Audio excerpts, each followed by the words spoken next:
Hello, today we're going to talk about the main mistakes that interfere with your sleep. And most importantly, I'll explain what exactly you can do to make your sleep more restorative. My name is Maya Fromane, I'm a registered dietitian and preventive medicine specialist. And you are on the channel where we talk about health, nutrition, and beauty. Make sure to subscribe, click the bell icon, and like this video. It helps the algorithm and lets me know you're interested in the topic. And in the comments, let me know, do you have trouble sleeping and what kind of issues are you facing?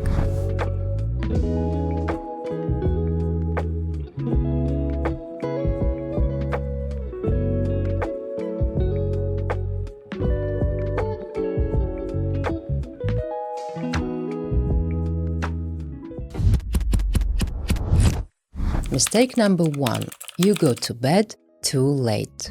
Even if your total sleep duration is 8 hours, going to sleep at 2 a.m. still reduces the quality of your rest and diminishes its restorative effect. This is due to the function of circadian rhythms, which are regulated by brain structures and depend on the natural cycle of light and darkness. These rhythms control the secretion of key hormones melatonin, which helps you fall asleep, and cortisol, which supports waking and daytime alertness. Melatonin starts being produced around 9-10 p.m., gradually reaching its peak between 2 and 4 a.m. When you go to bed in the earlier evening hours, your body naturally cycles through all the phases of sleep, including deep and fast sleep phases, which are especially important for restoring the nervous system, supporting the immune response, and maintaining hormonal balance. When falling asleep late becomes a habit, your circadian rhythms begin to shift and melatonin production may become less effective. In addition, cortisol levels start rising closer to morning. If sleep begins too late, this early cortisol surge can interrupt deep sleep phases or reduce their quality, even if the total sleep duration appears sufficient. Try to fall asleep by 11 p.m. or even better by 10 p.m. This is when key restorative processes are activated. Within just a few days, you'll notice the difference: clearer thinking in the morning, more stable mood, and a real sense that your body has rested. Mistake number 2. You use screens and bright light before bed. You pick up your phone just for a couple of minutes to check messages or scroll through social media, but those very few minutes disrupt the entire hormonal system responsible for falling asleep.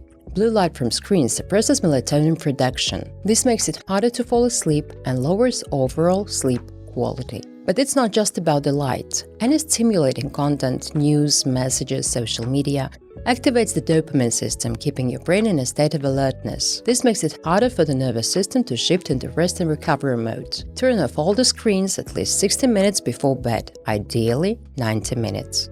Instead, read a book, meditate, or do breathing exercises before sleep. Mistake number 3. A late or heavy dinner. If you eat a large meal shortly before bed or snack during the night, your body may not fully switch into recovery mode. Instead of focusing on tissue regeneration, it has to divert resources to digesting food. In addition, if your evening meal is high in fast carbs or includes alcohol, this can lead to a sharp rise and subsequent drop in blood glucose levels. Such a reaction may trigger nighttime hypoglycemia. In this case, you may experience sudden awakenings with anxiety, a rising heartbeat, or a sensation of heat, symptoms people rarely associate with dinner, even though the cause often lies exactly there. Dinner should be no later than 3 hours before bedtime. No sweets or alcohol in the evening. The ideal dinner includes protein and vegetables, and complex carbohydrates are also acceptable. If you have insulin resistance or tend to wake up at night feeling hungry, try a light protein snack about 30 minutes before bed. A boiled egg, a bit of Greek yogurt, or a spoonful of cottage cheese. The key is no sugar, no fast carbs, and no oversized portions. This kind of snack helps stabilize blood glucose and promotes calmer, deeper sleep. Mistake number 4. Your cortisol is high in the evening. Cortisol is not the enemy. It's the hormone of energy and quick response to external stimuli. In a healthy rhythm, its levels are highest in the morning, helping you wake up and stay active. By evening, cortisol should gradually decrease, making way for melatonin and allowing the body to shift into rest and recovery mode. But if you live in a state of chronic stress or anxiety, your cortisol rhythm can become disrupted. levels remain elevated even in the evening. This interferes with relaxation and falling asleep. One of the most effective ways to lower cortisol is to create an evening slowdown ritual. It should be repetitive, predictable, and deeply relaxing. A warm shower or bath, dim lighting, breathing techniques, yoga, herbal tea, and reading are all excellent options. Another important tool is daytime physical activity, specifically during the day, not in the evening. Regular exercise not only helps release tension, but also regulates the daily cortisol rhythm, helping to lower its levels by the evening. Mistake number 5. You're not getting enough magnesium.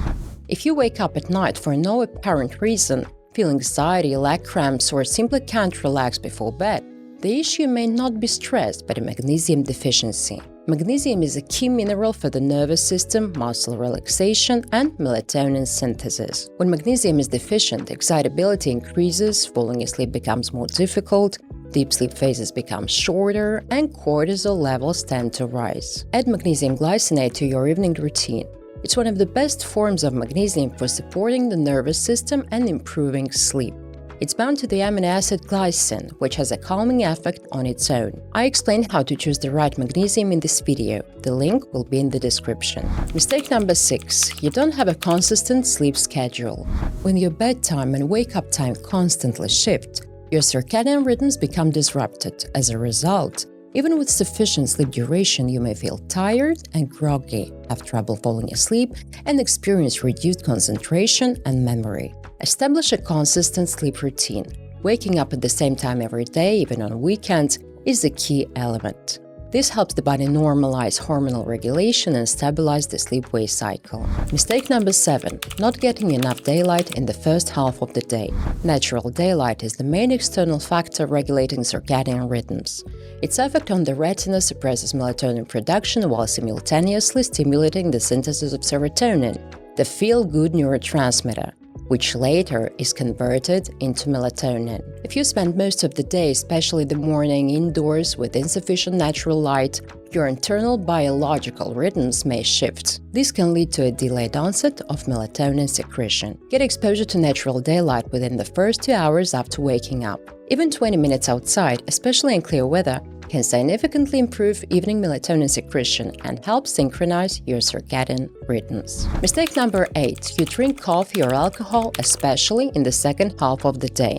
Caffeine blocks adenosine receptors, adenosine being a neuromodulator responsible for the sensation of tiredness and the signal to rest. As a result, the brain receives fewer cues for sleep and alertness lasts longer. The average half-life of caffeine is 5-6 hours, but in case of slow metabolism, it can reach 8 hours or more. This means that a cup of coffee at 4 p.m. can still interfere with falling asleep at 11 p.m. Alcohol may cause a feeling of drowsiness due to its sedative effect, but it disrupts sleep architecture. It shortens both deep and fast sleep phases, increases the number of micro-awakenings, reduces overall recovery, and negatively affects hormonal balance the next day. You can have caffeine no later than 2 p.m., especially if you experience sleep disturbances, morning fatigue, or increased anxiety. Alcohol no later than 4 or 5 hours before bedtime, though ideally, cut it out completely, especially during periods when you are working on restoring your sleep and balancing your hormones.